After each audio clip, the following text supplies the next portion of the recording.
Making his case for an ISIS strategy in prime time, addressing the nation. I've made it clear that we will hunt down terrorists who threaten our country wherever they are. That means I will not hesitate to take action against ISIL in Syria as well as Iraq. This is a core principle of my presidency. If you threaten America, you will find no safe haven. Today he's heading to the Hill to meet with members of the Senate. Joining us now, Senator Ron Johnson and Senator Ben Cardin, both members of the Foreign Relations Committee. Let me start with you, Senator Johnson. Your sense here in terms of just reaction, is this enough? And we've been talking a lot about whether the idea of not having any ground troops, how successful can this be? Good morning. Listen, I agree with the President. The tail end of his speech, he said, our own safety, our own security depends on our willingness to do what it takes to defend this nation. But by taking off ground troops, basically what he's saying is we'll do what it takes up to a point. And I just think that's a blunder. I don't think that's how you assemble a coalition. That's not showing the 100% commitment that I think the President of the United States must show to America, to our allies, and quite honestly, to our enemy, that we are going to destroy ISIS. You know, right now it looks to me pretty much a strategy of degrading, which we must do first, and one of containment, and I don't think ISIS can be contained. Well, Senator Cardin, A, do you agree with that? And if you do you still go through with the airstrikes if you don't think you can actually get to the other side on true success, whatever that means? Well, I think there is broad consensus that we got to take action against this barbaric terrorist group known as ISIL, and that with the President suggesting and the use of our air power has support. I think there's many of us that are very cautious as to giving an unlimited campaign, as we saw what happened in Iraq, and that military alone will not end ISIS.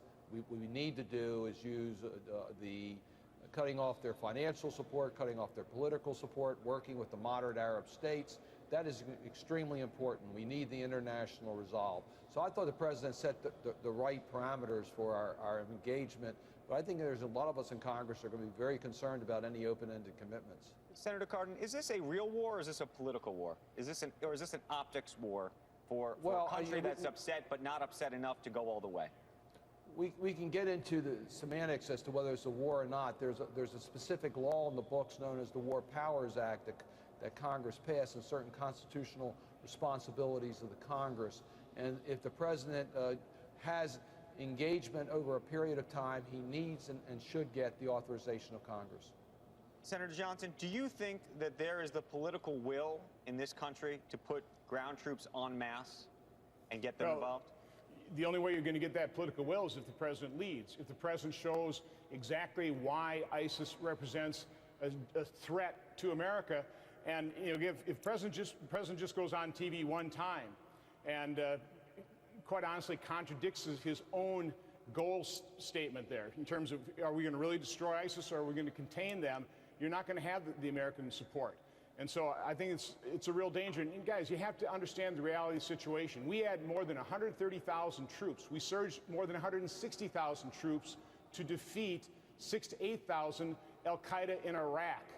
Okay, now we've got probably at least 15,000, and that number will probably grow because they're being very effective recruiting ISIS. They're better resourced, they're better equipped, they're better trained, they're a far more effective military force, and we're going to supposedly destroy this ISIS force with a little 1,500 American military personnel. I just don't think that's being honest with the American public, that the goal is destruction. I think right now the goal is trying to manage, contain, and I think it's more of a political war, getting back to your point, Andrew. Hey, Senator Johnson, you know, if you call someone a reluctant war president, that's not a bad thing, I don't think, obviously. And it's not a pejorative to say that. That should always go along with war, reluctant. But precisely. My question is, you know, the president has been aggressive with drones. I mean, you cannot fault his right. what he's done with al-Qaeda, Osama bin Laden.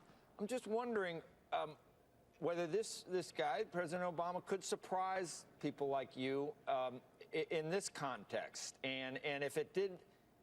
In your view, if it came down to where it was a clear and present danger to the United States and it would require ground troops, do you think that the president could make that decision at the right time? Because, that's where a president really, I've given up on the private sector. I don't think he's never going to be what I want him to be on the private sector. But I think it's possible that he could do it in this case. No? Well, listen, I think every American wants a president to be appropriately cautious when committing the finest among us to war. But if you're going to do that, you have to be committed to victory. You have to commit to the goal. Is it impossible for him to do that? Do you think that he couldn't do that? In this case, it's very clear what's best for the United States. If it became clear that that would be necessary to protect the United States. I certainly hope this president has it in him to do that. He says he does, and he certainly demonstrated, like you say, the drone strikes. But the analogy I'm using is if you have a hornet's nest in your backyard, there's a danger to your kids. You're going to go out there and destroy it, or are you going to poke it with a stick for 3 years? I don't think you want to poke this hornet's nest with a stick for 3 years because it does represent a real threat to America. They've made their intentions very clear, establish this Islamic State and use it as a base to attack the modern world, the West, America. That's a threat. I think they need to be destroyed. Senator Cardin, is there any time you would use ground troops? Under what circumstance? Let us remember, this is the 13th anniversary of the attack on our country. Let us remember that in 2002 and 3, we were going to go into Iraq and we were going to do it and get it done, and that's using the force of American ground troops, and it would be a very short campaign. It didn't work that way. So let's be very cautious. Well, is that on the use of our, Is that a no under no circumstances? No, if we have a legitimate risk that we need to use our military, I'll support that. But I'm not going to support an open-ended use of American forces we did in Iraq. I opposed Iraq. I think I was right to oppose us going into Iraq.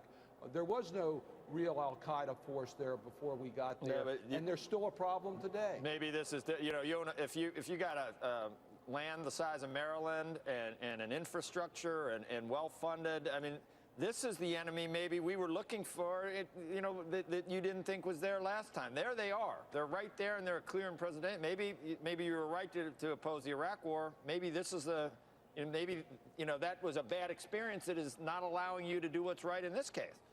No question about the fact that ISIL is a barbaric terrorist organization, and it requires international response and U.S. leadership, and I support that. What I suggest, though, is be cautious on what you believe you can do by the use of our ground forces.